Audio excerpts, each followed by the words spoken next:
నమస్కారం NS news కి స్వాగతం. నా పేరు ఉషా. ముందుగా ముఖ్యాంశాలు. మార్కాపురం శాసనసభ్యులు కందుల నారాయణ రెడ్డి గారు ఏపీ అసెంబ్లీలో రైతుల పిల్లల అంశంపై ప్రభుత్వానికి విలువైన సూచన చేశారు. నారాయణ రెడ్డి గారు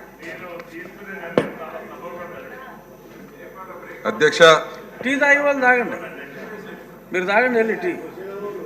ధన్యవాదాలు అధ్యక్ష.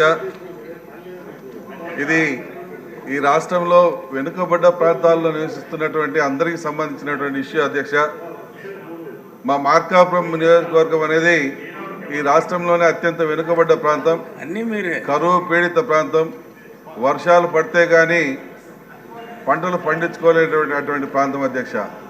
ఆదాయ వనరులుగా చూసుకుంటే ఎకరాకు 10-15 వేల రూపాయల కంటే ఎక్కువ ఆదాయం వచ్చేటువంటి పరిస్థితి అధ్యక్ష. అంతకంటే ఎక్కువ రాదు అధ్యక్ష. కాకపోతే మా ప్రాంతంలో నివసిస్తున్నటువంటి రైతాంగానికి సంబంధించిన పిల్లలు, విద్యార్థులు ఈబీసీ సర్టిఫికేట్ల కోసం అనేక రకాలుగా ఇబ్బందులు పడుతూ ఉన్నారు. ముఖ్యంగా ఈ ఈబీసీ సర్టిఫికేట్లకు 5 ఎకరాలకు మించిన వాళ్ళకి ఇవ్వకూడదు అనేటువంటి ఒక నిబంధన ఉంది అధ్యక్ష. అయితే నా విన్నపం ఏంటంటే, మా ఎడారి ప్రాంతంలో ఉన్నటువంటి 5 ఎకరాలకు ఈ యొక్క కృష్ణా, గుంటూరు, గోదావరి తదితర ప్రాంతాల్లో ఉన్నటువంటి ప్రాంతాలు 5 ఎకరాలకి సమానంగా పోల్చడం అనేది సరికాదు అధ్యక్ష.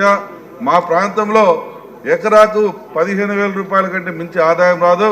ఈ ప్రాంతాలలో ఎకరాకు ₹1,00,000 వరకు వచ్చేటువంటి పరిస్థితి ఉంది. కాబట్టి ఈ ఈబీసీ సర్టిఫికేట్ల విషయంలో అవసరమైతే కేంద్ర ప్రభుత్వంతో మాట్లాడైనా సరే ఈబీసీ సర్టిఫికేట్లు ఇష్యూ కొరకు 5 ఎకరాలని 10 ఎకరాలకు పెంచమాడితే మా ప్రాంతంలో ఉన్నటువంటి విద్యార్థులకి బాగా ఉపయోగపడుతుందని చెప్పి మీ ద్వారా సభ దృష్టికి తీసుకుని వస్తా ఉన్నాను అధ్యక్ష.